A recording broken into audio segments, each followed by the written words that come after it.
Hi, good morning, Alan. My name is Jenny Paul. I'm your invigilator for the OET speaking session on the 7th of May 2020. How are you doing? Hi, good morning. I'm good. Thank you for asking. How about you? Well, I'm great. Can you tell me your full name for the record, please? My full name is Alan Rowland. And what is your candidate number, please? My candidate number is 2850827 Thank you. And you are taking this test as a nurse? Is that correct? Yes, correct. Thank you. Can I see your ID, please? Sure, here it is. Okay. The warm-up questions are not assessed and are a chance for us to get used to each other's voices. We'll just talk for 2 to 3 minutes. All right. How do you ensure you meet the goals you set for yourself? To ensure I meet the goal, once I set it for myself, is to start by making it realistic and attainable. Setting expectations for myself is important, and holding myself to those is how I like to continue to improve as an individual. By setting smaller goals or objectives for myself, both professionally and personally, I am able to meet smaller milestones and continue to work toward the larger goals. An example of this was when I got into nursing school. Rather than just setting a goal to maintain straight A's, I set smaller goals, semester by semester, to ensure I would keep up the standard for myself. This process has carried over to my professional goals, and I am now more likely to follow through with something I have started. How do you prioritize your patient's needs when you are given a full assignment and with numerous tasks to complete? It is important for me to prioritize things based on how critical it is and how time-sensitive any given situation may be. By doing this, I am able to fully assess what needs to get done and when. With a full assignment, I have also learned to ask for help when I am struggling and delegate tasks throughout the shift when appropriate. Sometimes, this is not possible and there is no one around to help. So I am left to critically think about what needs to get done first and what can wait. Describe a time when your initial plan was altered. What were the results? My initial plan, going into my undergraduate degree, was that I wanted to major in child development. I then switched to a degree in business and minored in nutrition, but that still didn't lead me to where I wanted to be. My initial plan to complete my undergraduate degree in 4 years was now out of reach, but I gained so much more by sticking with something I enjoyed. Because of my dedication to my education, I was able to work through college and save enough to put myself through nursing school as my second degree. Though it was not as initially planned, rather than just having one degree, I was able to get two and gain a lot of life experience along the way. When was a time that you felt that you had failed? What was your interpretation of the situation, and what happened after? I think most nurses have felt this way at some point during the nursing program. A time when I felt like I had failed was during nursing school. I had a hard time working through a skills lab and felt like I was failing as a nursing student. I had limited experience going in, and it seemed like everyone else was easily grasping the skills. My instructors reassured me that I would catch on, but I was not satisfied with my performance and knew I needed extra help. I then set up a time outside of the program to get extra practice. This helped me feel more confident going into the skills checks, and I was more prepared for my first job because of it. Tell me about a time when you were required to use a form of written communication to express your ideas. How did you do so effectively? Throughout a given shift, we are using both verbal and written communication with each other, patients, staff, as well as in our charting. But one time that really stuck out to me was with a patient who was deaf. We did not have a sign language interpreter at the facility, and everyone was wearing masks at the time. So lip reading was altered. We began writing messages to each other to best suit the patient's needs until we could get a sign language interpreter set up by video chat. The time it took to write everything down and explain certain results was nothing compared to the gratitude this patient had for our staff that day. She had said it was the first time she had felt anyone cared to try to communicate with her without an interpreter, and she was given an opportunity to ask questions with ease. Great. Thank you very much for sharing that. So, let's move on to role play now. I'll take the part of the patients, or perhaps a relative, and you'll take your professional role.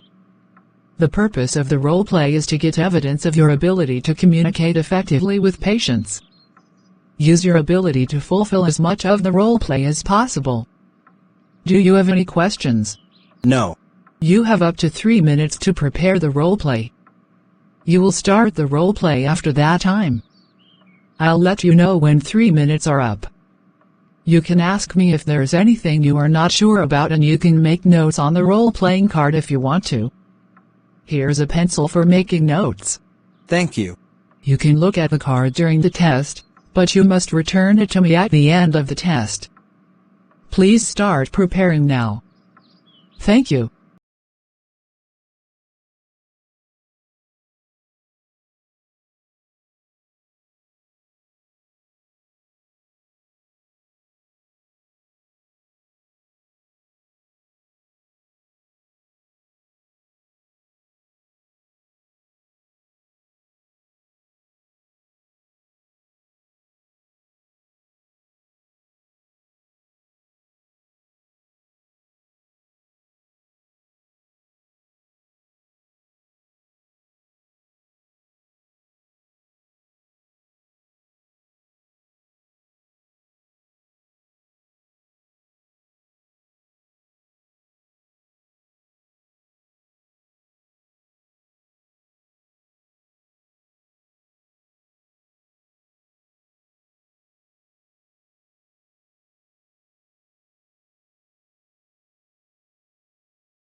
Your preparation time is over. You can now start your OET speaking role play. Don't worry if I stop you when the time is up. Hi, good morning. My name is Alan, and I am your school health nurse. How can I help you today? Good morning, Alan. I am here to see you, because of my severe headache, following the race today. All right. Before moving further, for our better communication, may I know your name and age, please? My name is Jenny Paul, and I am 18 years old. Okay, Jenny, now tell me about your headache. When exactly does your headache start? Today morning I had a running competition, and soon after the third race, my head started to burst with pain. All right.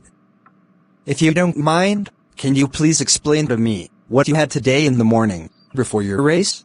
But why do you want to know about my breakfast? Your question is reasonable, Jenny.